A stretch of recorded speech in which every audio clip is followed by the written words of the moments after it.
नमस्कार मित्रांनो, स्वागत आहे आपले अर्थशेती या यूट्यूब चॅनलमध्ये, जिथे आपण आज कापूस पिकामध्ये कुठल्या प्रकारचे नियोजन करायला पाहिजे आणि नेमके आता सध्या कुठल्या प्रकारची आवश्यकता आपल्या कापसाला आहे याबद्दल जाणून घेऊया. आणि सोबतच काय घटक वापरल्यामुळे आपले उत्पादन वाढू शकते याबद्दल सुद्धा समजून घेऊया. तर तुम्ही जसे बघू शकता, या ठिकाणी आपला जो कापूस आहे, या कापसाला मोठ्या प्रमाणात पानं असे कोकळे झाल्यासारखे दिसून येत आहे. जसे तुम्ही इथे पाहू शकता, याला लहान लहान असे कीटक, रस शोषक कीटक लागलेले दिसून येत आहेत. आता हे जे रस शोषक कीटक आहेत, या रस शोषक कीटकांमुळे नेमकं होते काय? आपल्या इथे जे फुलं लागत आहेत, त्या फुलांना बोंड व्यवस्थित येत आहेत की नाही, आणि आलेले बोंड हे परिपक्व होत आहेत की नाही, याबद्दल सुद्धा समजून घेऊया. त्यापूर्वी आपल्या अर्थशेती या यूट्यूब चॅनलला जर सबस्क्राईब केले नसेल तर सबस्क्राईब जरूर करून घ्या, कारण आपण याबद्दल सुद्धा जरूर चांगली माहिती देणारच आहोत आणि पुढे येत्या काही काळात फवारणीचे सुद्धा चांगले नियोजन करण्याचा प्रयत्न करूया. तर सगळ्यात महत्त्वाचे, हा जो प्लॉट आहे हा संपूर्ण अजित 155 या कंपनीच्या व्हेरायटीचा आहे. 155 जी विदर्भामध्ये खूप फेमस आहे. याचे सगळ्यात मोठ्या प्रमाणात मागणी राहते.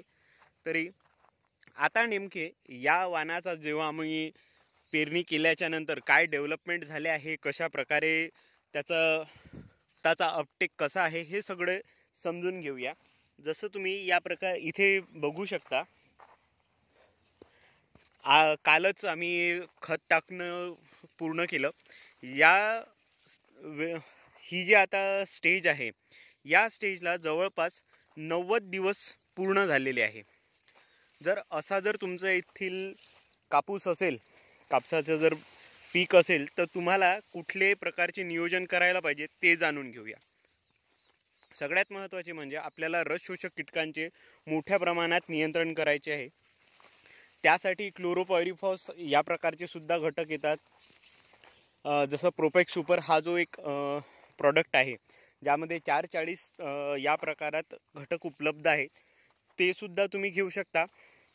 त्यानंतर अळी जर असेल, जर तुमच्या शेतामध्ये जर अळी असेल, तर हे जे प्रोपेक्स सुपर आहे हे दोन्हीही काम अगदी व्यवस्थित करते. अळीसुद्धा व्यवस्थित मारते आणि सोबत रस शोषक कीटकांना सुद्धा कंट्रोल करते. परंतु याच्यासोबत जर आशाटाप जर घेतले तर अगदी चांगले रिझल्ट तुम्हाला आलेले दिसतील.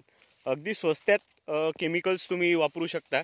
त्या केमिकल्सचा वापर केल्यानंतर तुम्हाला चांगले रिझल्ट आलेले दिसून येतील.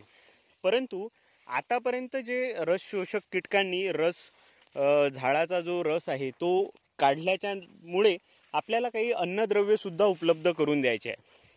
जेव्हा तुमची फवारणी झाली त्यानंतर लगेचच तुम्ही याला खत देण्याचे नियोजन करा. जर खत दिले नाही तर जे जमिनीतून अपटेक करायची आपण म्हणतोय, त्या अपटेकमध्ये थोडा विलंब होईल आणि पुन्हा तोच अटॅक आलेला तुम्हाला दिसेल. परंतु खत नियोजन करत असताना यामध्ये मॅग्नेशियम सल्फेटचा सुद्धा वापर करणे आवश्यक राहील.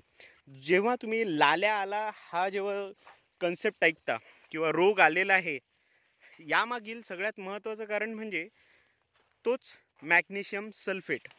जर तुम्ही आपल्या शेतामध्ये मॅग्नेशियम सल्फेटचा वापर कमी कराल तर डेफिनेटली तुमच्या इथे लाल्या आलेला दिसून येईल.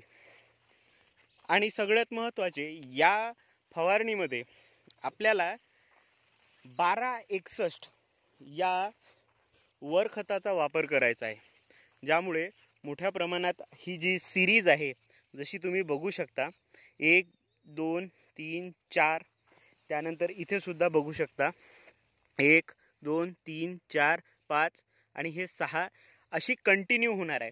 तशीच खाली सुद्धा या ज्या सिरीज आहेत, या सिरीज आपल्या अशा मोठ्या मोठ्या झाल्या पाहिजे. आणि त्या सिरीज मोठ्या होण्यासाठी आपल्याला मोठ्या प्रमाणात अन्नद्रव्य सुद्धा तिला उपलब्ध करून द्यायचे आहे, ते म्हणजे खत नियोजनाने, आणि सोबतच आपल्याला फवारणीतून सुद्धा द्यायची आहे. तर ही माहिती कशी वाटली, आपल्या येथील कापूस कसे आहे हे जरूर कळवा. आणि आमची जी चूक झाली आहे ती सुद्धा तुम्हाला सांगतो. या 2 तासांमधलं जे अंतर आहे ते थोडं कमी झालं आहे.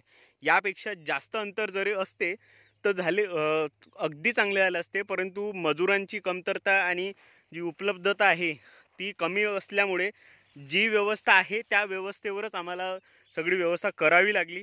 त्यामुळे आता त्या गोष्टीला काहीच उपाय नसल्यामुळे आम्ही जे होईल त्यानुसार काम करत गेलो.